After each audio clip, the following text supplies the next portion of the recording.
In this video, we will try to explain the inverse function theorem. I'm going to present it a little bit different. So we're given a function f of x and it's invertible and differentiable. And I think it's easier to understand the inverse function theorem if I use x comma y to explain the points in f and the points in f inverse. So I'm going to call g of y is inverse, or the inverse function of f.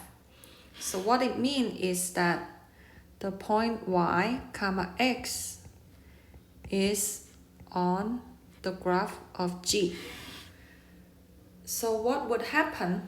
Okay, so what it happened is this: whenever I have f of x is just y. Okay, so another way to write a point x comma y can be x comma f of x. So then if I want to say g of y, so what is g of y? So g is the inverse function of f.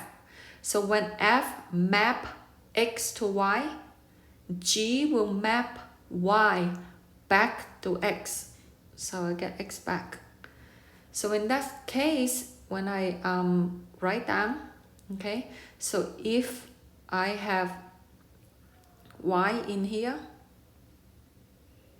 comma, I get g of y here, which tell me g will map y back to x.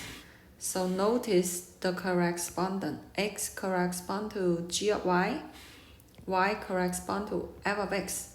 Now this notation, sometimes it will take some time to understand, but when we use it in real world, it's very convenient, because when I have a point x comma y, I know the point y comma x is on g, and most of the time we're just going back and forth relating those points.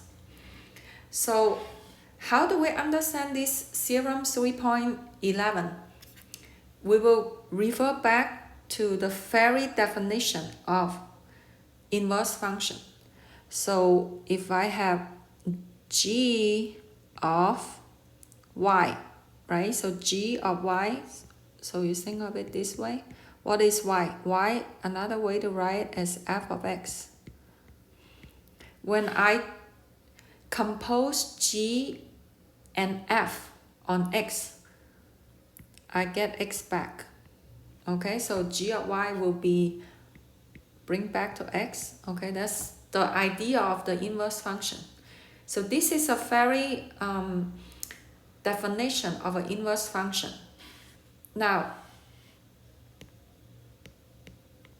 someone right here. Now what I want to do is I want to relate to the derivative, right? That's what the inverse function theorems are about. So we take the derivative of both sides with respect to x. So d over dx is an operator. What it tells us is, hey, do the derivative, do that operation, okay? So when I put the operator in the left-hand side, I have to apply the chain rule.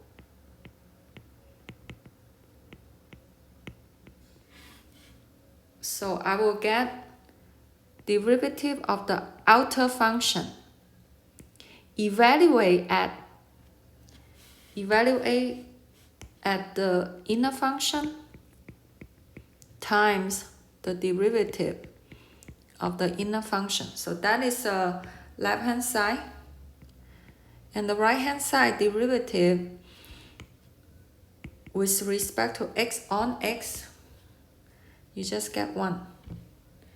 Okay, so now if your f prime of x is non-zero, we can divide f prime of x on both sides.